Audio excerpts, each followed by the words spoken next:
코스피가 3년 동안의 장기 박스권을 오늘 돌파했습니다. 여느 때와는 분명히 현재 다른 여건이긴 한데요. 3년 동안 힘을 모아왔던 코스피가 추세 상승하느냐 혹은 돌파 시도에 그치느냐 양갈래길이 놓여 있습니다. 오늘 시장을 놓고 토론하겠습니다. 허준식 해설위원님. 네, 자 오늘 토마토 투자 자문의 정정윤 의원님 나오셨고요. 토마토 투자 클럽 김정수 전문가 함께하겠습니다. 어서 오십시오. 예, 안녕하세요. 네, 반갑습니다. 자 오늘 바로 시장 키워드 확인할 텐데요. 먼저 첫 번째 키워드군 확인해 보겠습니다. 네, 자 오늘 키워드 10가지 가운데 먼저 첫 번째입니다. 자, 오늘 코스피가 2080선을 돌파한 가운데 코스피 3000포인트를 전망하는 곳이 있었습니다. 노무라 증권이 한 언론사의 인터뷰에서 코스피가 3000포인트까지 충분히 달성할 수 있을 것이다. 삼성전자도 50% 이상 주가가 상승할 여력이 있다고 화끈한 전망을 했습니다. 자, 그 상승 동력은 정부의 배당 정책이라고 봤습니다. 자, 두 번째 키워드. 외국인이 불타는 사랑을 보여줍니다. 유가증권 시장에서 코스피 주식을 12거래일째 매수를 하고 있고요. 오늘 6천억 원 가까운 강력한 매수를 보였습니다. 이런 외국인의 불타는 사랑에 당황스러운 이 기관은 코스닥을 빠르게 팔면서 재빨리 코스피를 따라 사는 모습이고요. 개인 쪽은 급락했던 코스닥 주식을 사들였네요. 세 번째 키워드. 네, 고배당주와 우선주가 오늘 날개 달듯이 올랐습니다. 자, 오늘 시장에서 부각됐는데요. 정부가 민간 기업의 배당을 확대하기 위해서 공기업의 배당을 늘릴 방침이라고 밝혔습니다. 이에 따라서 SK텔레콤과 기업은행, 한국가스공사 같은 종목이 오늘 시장을 주도했습니다. 자, 네 번째 키워드 함께 보시죠. 통신주 3인방입니다. 자, 오늘 통신주 3인방이 정말 급등했습니다. 간밤에 하락했던 미국 증시에서도 AT&T와 버라이즌 같은 통신주가 올랐는데요. 급등했던 부분이 있었고요. 저는 이것을 봤습니다. 외국인의 보유 한도.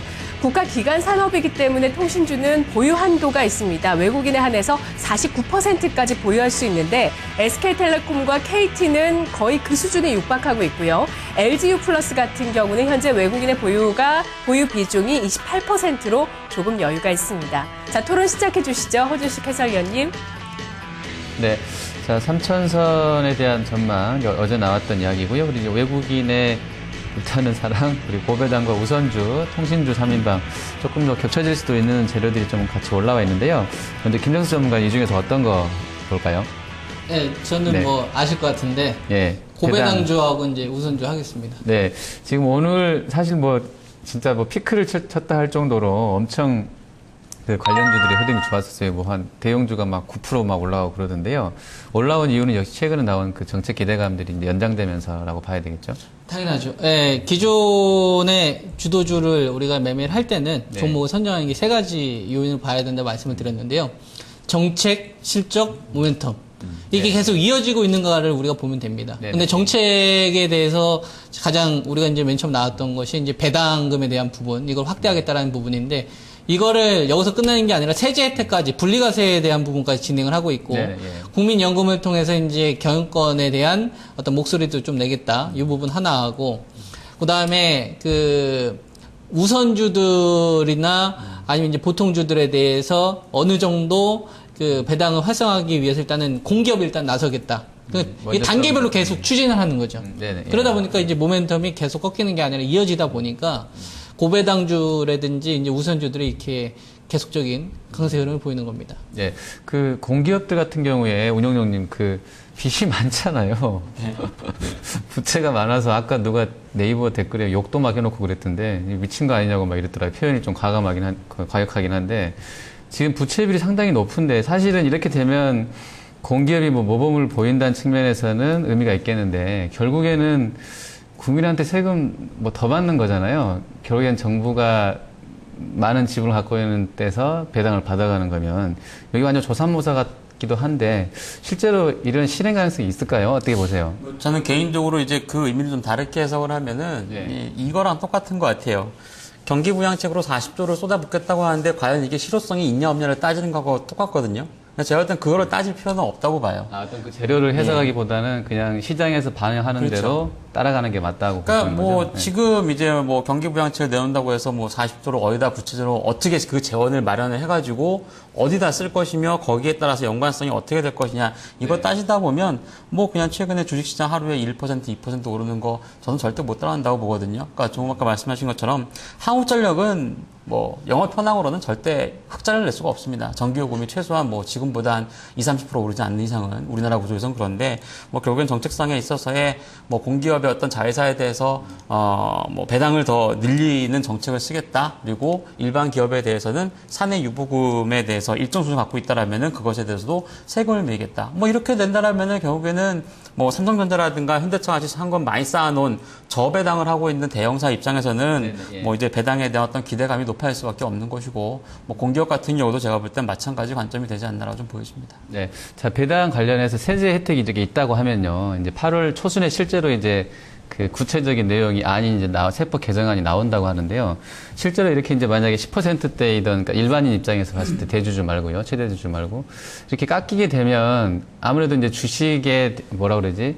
주식 그 물량들이 유통 물량들이 많이 사라질 수 있는 효과가 있을까요? 이렇게 많이 이렇게 잡아 들어가면서 어떻게 보세요? 그건 분명히 있고요. 예, 예. 예, 일단 분명한 매수세는 계속 이어질 것으로 봐야 됩니다. 왜냐하면 이번에 이제 분리과세와 관련된 세제 개편 쉽게 말씀드리면은 우리가 주식을 사게 되면 1년에 배당을 받잖아요. 네, 예.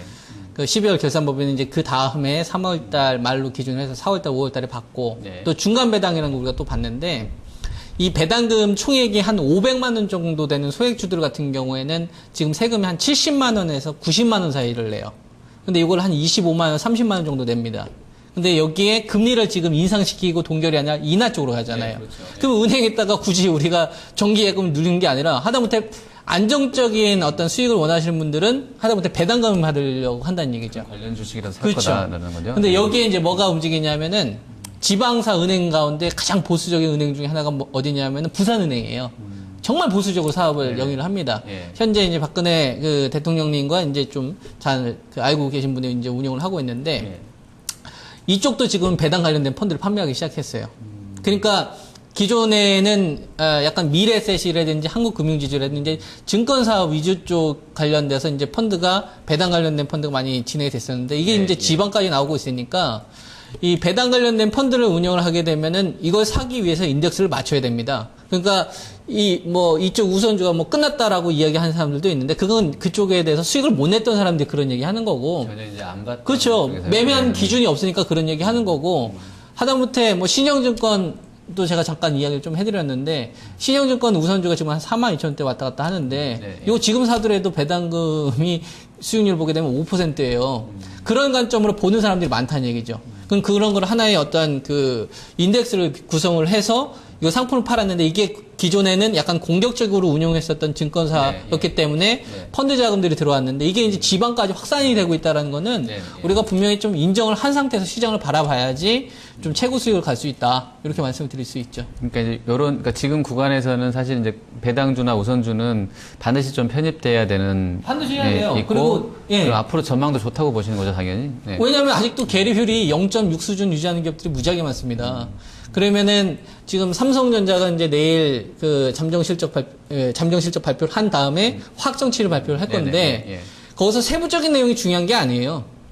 예, 유보율, 쌓았던 유보율을 자사주 매입이나 배당 관련돼서 진행을 할 것이냐, 정부에서 요구한 대로. 그러면 지금 뭐 롯데그룹 같은 경우 유보율 같은 경우 막 5,000% 넘어가고 3만% 넘어가는데, 네, 맞습니다. 예, 그럼 그런 기업들 같은 경우도 영향을 받는다는 얘기죠. 그러면은, 그렇죠. 네. 근데 중요한 게, 분리과세가 이제 적용되는 게 배당 수익률이 2% 이상은 나와야 돼요. 2 내지 3인가로 예, 예, 나왔더라고요. 예. 네. 그러니까 지금 현재 우리나라가 배당 수익률이 0.8% 정도 되거든요. 전체 예, 평균으로 0.8% 봤을 때. 정도 됩니다. 네, 밑에 있는 기업까지 보게 되면 한 1.1%까지 되고요. 그러면 이거 2% 정도까지 올리려고 한다면은 보통주하고 우선주의 계리율이 줄어들 수밖에 없습니다. 그것 때문에 지금은 자금이 계속 들어오는 거고 가액권에 있는 주식은 이제 계리율이 0.88인 주식들만 안 하면 돼요. 그러니까 그런 주식들은 같은 네. 같은 분류에서 건드리지 말아야 된다는 거죠. 그러니까 계리율이 0.88만 안 넘어가면 됩니다. 우선주 내에서도 이렇게 그렇죠. 계리를 봤을 그러니까 때는. 계리율이 낮을수록 좋은 거죠. 대신 실적은 나와야 됩니다. 배당금을 줘야 되니까. 그렇죠.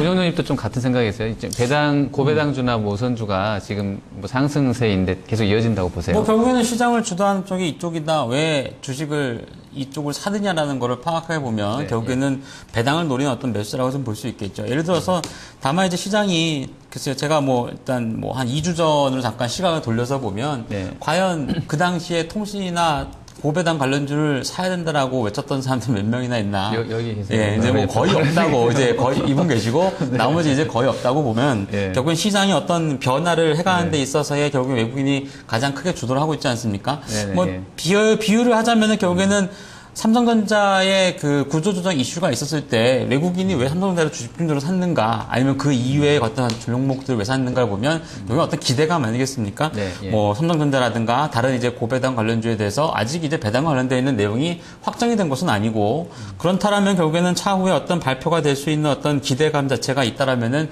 당분간은 외국인이 계속 이쪽을 주도한다라고 좀 봐야 될 것이고 뭐 그것이 시세뿐만 아니라 어떤 시장의 그 약간의 좀 뭐 큰 자금의 움직임이라든가 패러다임은 충분히 제가 볼 땐 변했다고 보거든요. 그래서 아마도 지금은 약간의 어떤 대형사 또한 이제 고배당 관련 중심으로 하는 개인들이 굉장히 싫어할 수밖에 없는 주식이 아닌가라고 생각이 되는데 아마도 이쪽이 좀 그러니까 고가 주식이면서 그렇죠. SK텔레콤 같은 거 고가 주면서 뭐 1년에 진짜 제대로 움직여봐야 하루에 2, 3% 움직이는 날이 몇이나 될까. 네. 하지만 지금 이렇게 주도를 하게 된다라면은 완전히 개인 투자 배제해놓고 메이저들끼리 치고받는 경우가 될 수 있기 때문에 글쎄 제가 볼 때 이쪽으로 편승을 하는 것이 오히려 수익률 면에서도 분명히 도움이 된다고 봅니다.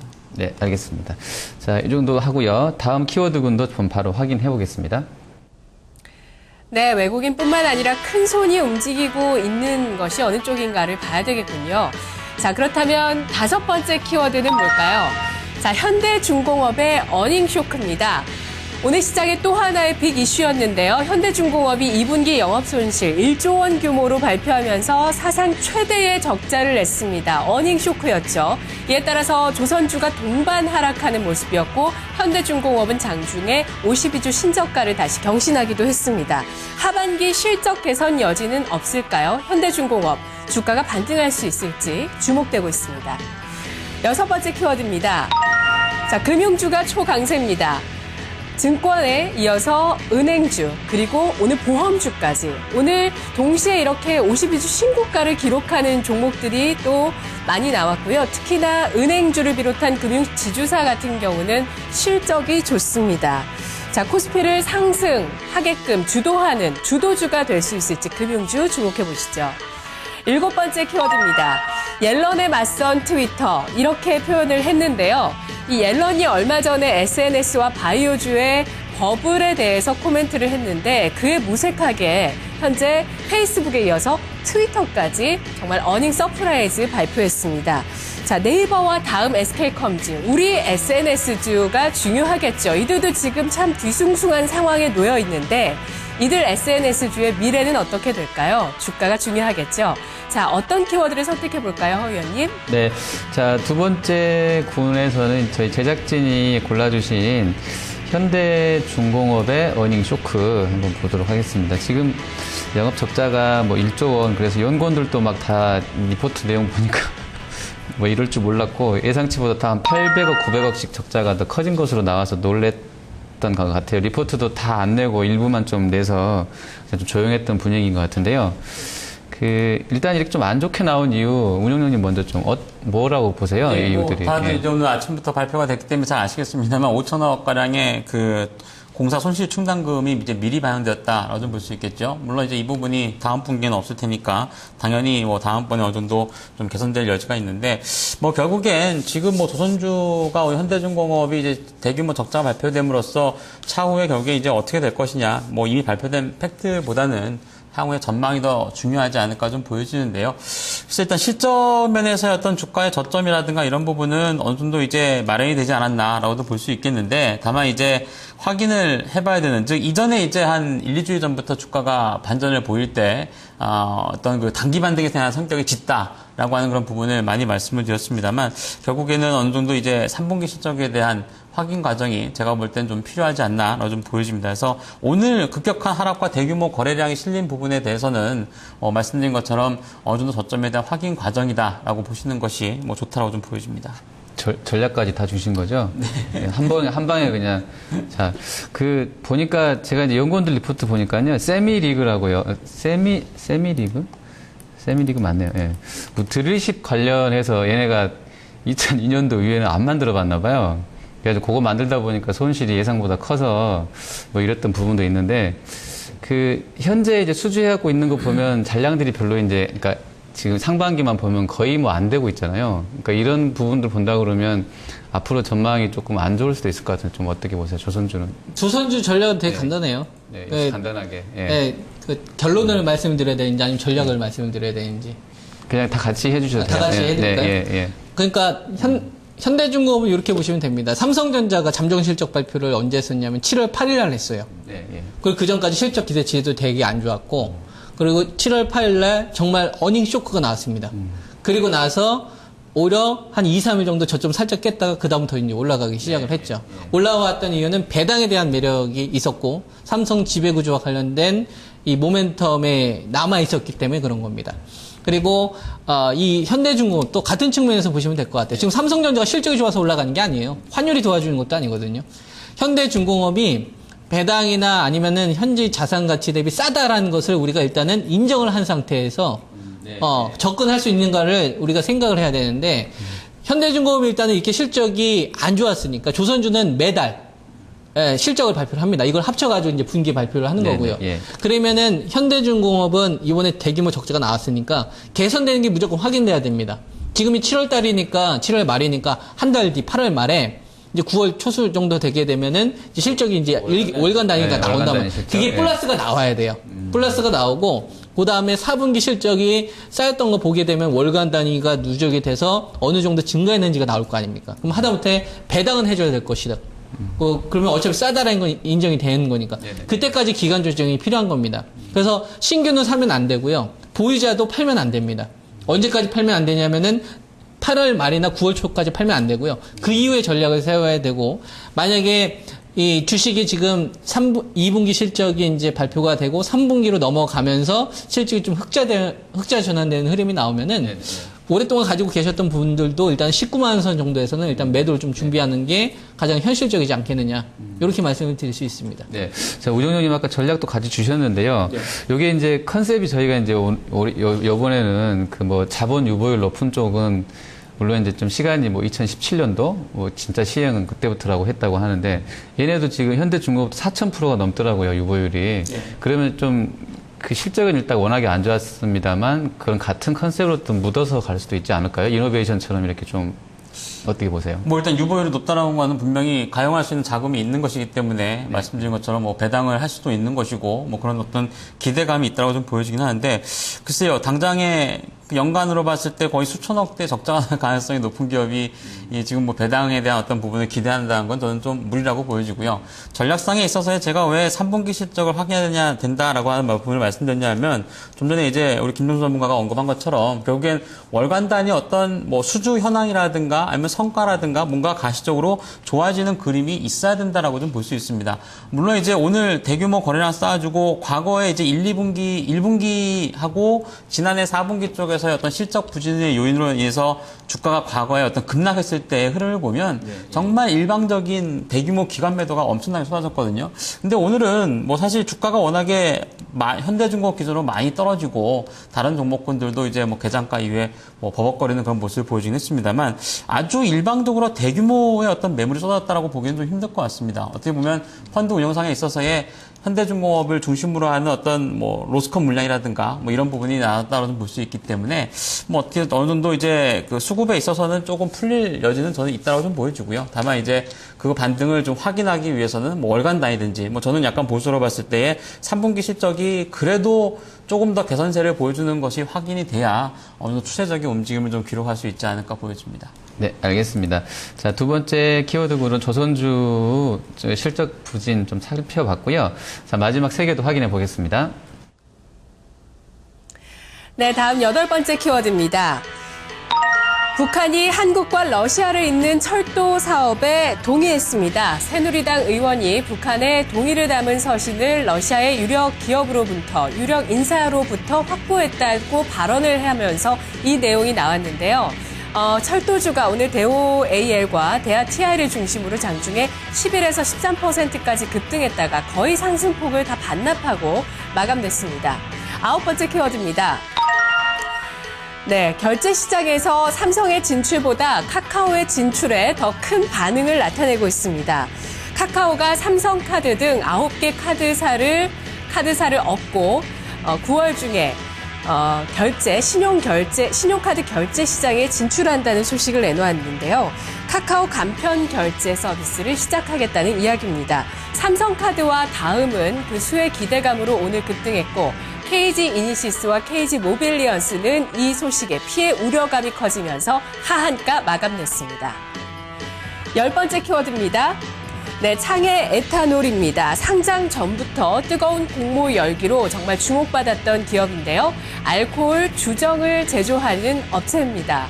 그동안 코스닥이 좀 급락했었는데 오늘 코스닥 시장에 새롭게 입성한 종목입니다. 최근 급락 분위기에도 불구하고 시초가가 공모가 대비 100% 급등한 16,600원에서 형성됐고요. 하지만 종가는 좀 그 부담이 있었는지 급락했습니다. 12% 하락했습니다. 어떤 키워드를 볼까요, 허 의원님? 네. 자, 마지막에도 이제 앵커분이 이제 그 추천해 주셨던 한번 카카오 결제 시장 진출 요거 한번 보도록 하겠습니다. 지금 뭐 뉴스가 어제 제가 새벽에 제가 뽑은 건 아닌데요. 새벽에 이제 자다가 일어나서 잠깐 연합뉴스 띵동 울리길래 봤더니 이게 이제 나왔더라고요. 핫 뉴스로 올라와 있던데요. 사실은 이제 나왔다가 좀 들어갔다 다시 또 나온 뉴스인 것 같긴 한데요. 일단 이렇게 이제 카카오가 결제 시장에 들어오게 되면 좀 뭐 카드사나 은행 계열이나 또는 이제 기존에 하던 뭐라 그러죠? 피지 업체들이라고 그러니 오늘 막 하한가 들어갔던 쪽들 그리고 또 새롭게 수혜를 보게 될 쪽들까지 좀 종합적으로 먼저 좀 말씀해 주신 전문가님부터 네. 어떻게 좀 판이 바뀔까요? 이게 좀 잘 된다고 하면. 네. 네, 판이 바뀌고요.